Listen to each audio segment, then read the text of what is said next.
Hi, I'm Scott from Tamarack Shack Antiques and Heckman Auction, and today I want to talk to you about the difference between a pendant set and a lever set pocket watch. I'll show you how to use and set those watches, and I will discuss the difference between a railroad grade watch and a normal grade pocket watch. Lastly, I'll give sellers a tip on how to find railroad grade pocket watches at a discounted price.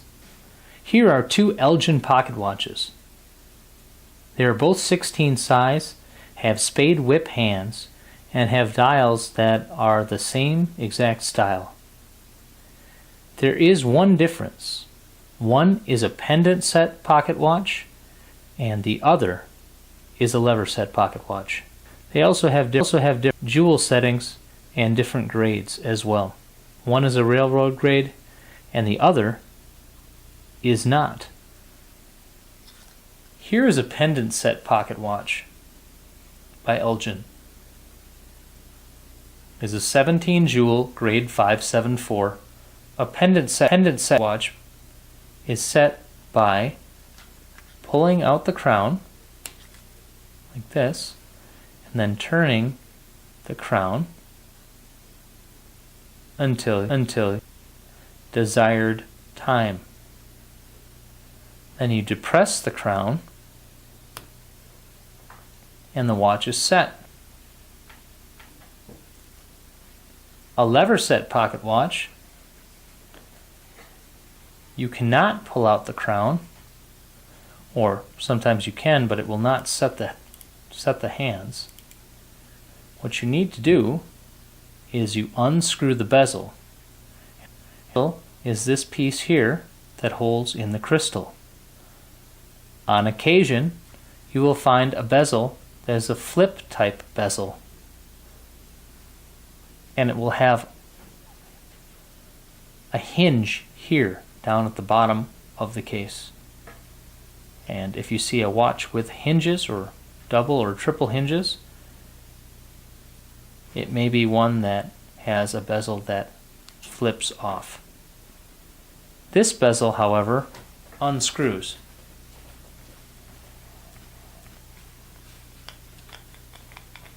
Let's take off the bezel.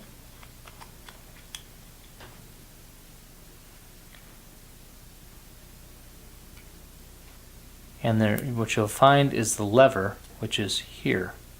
It's tipped between the 1 and the 2 hour markers on open face pocket watches. You must then pull the lever out, and you can usually do that just with your thumbnail, and then turn the crown to set the hands. Once you're setting the hands in whatever position you need them, you simply slip the lever back into place and replace the bezel. One note: when putting back on, you want to find the threads by gently turning the bezel. It takes some touch sometimes, but to have a nice watch, you want to have a non-cross-threaded bezel and back, and then turn it until it is just a little bit tight.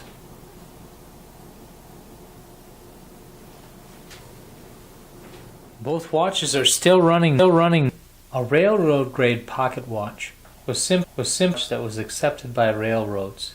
By about the century, or a little after that, turn of the 20th century, some standards came into place.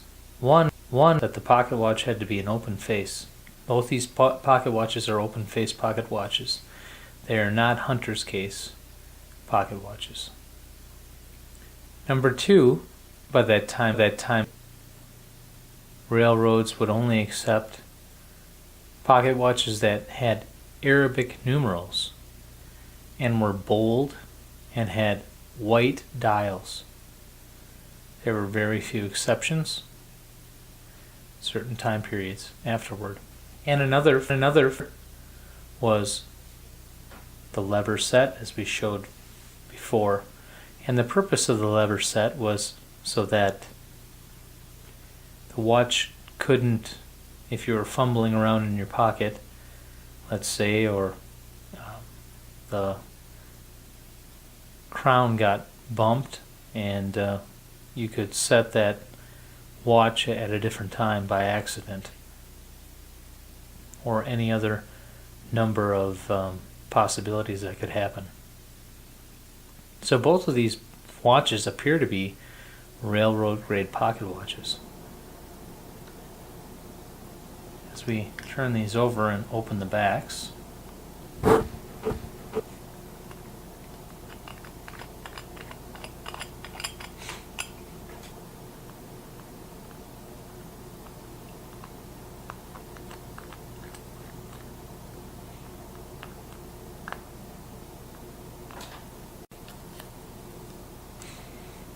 can see that the plates are very similar.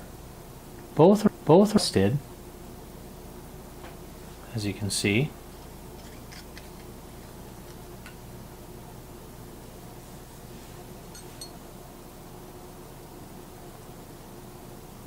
Both are adjusted for 5 positions. The different position that a pocket watch is sitting. For example, dial up, face down, pendant up, pendant down, and so forth. When you turn an older watch, you'll see that sometimes, especially with lower grade pocket watches, you'll see that the balance actually turns at a different rate. Here are serial numbers on both. Grade is over here. The grade is here. B.W. Raymond.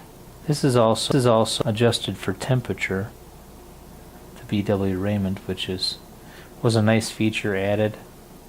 The 40 kept on adding different things, or throughout the time period, just to get the advantage. Kind of like our cell phones now. There's small advantages, and every once in a while there's some new.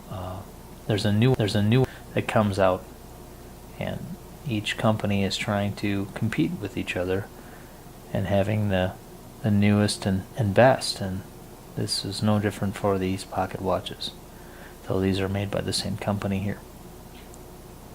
So as you can see, the difference is 17 joules versus 21 joules, and basically the joules, some of the joule settings here and here. The more joules in a watch allow for more time keeping over a period of time, simply because there's less wear. The joules allow the pivots of the train, the escapement, the balance staff to stay better oiled and give less friction.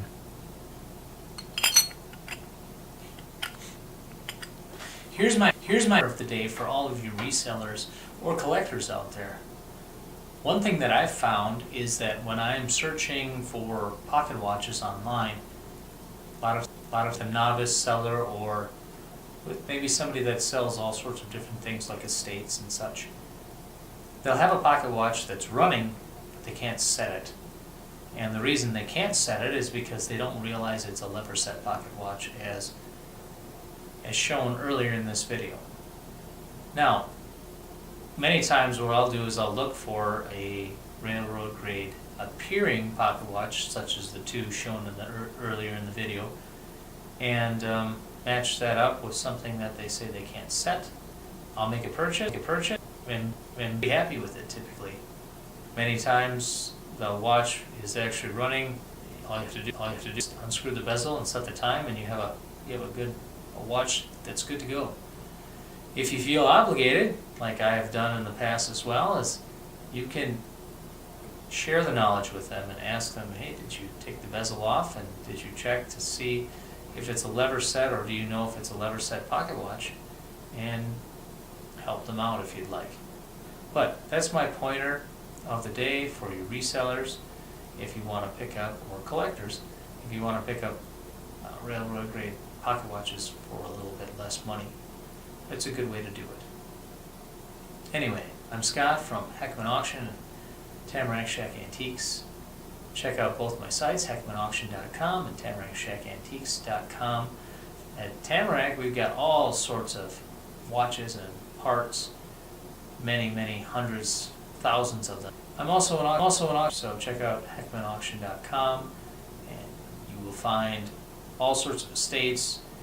We do live and online only auctions, and then we do live with online bidding as well on some of the auctions. So check that out, and we'll see you on the auction trail. Thank you for watching.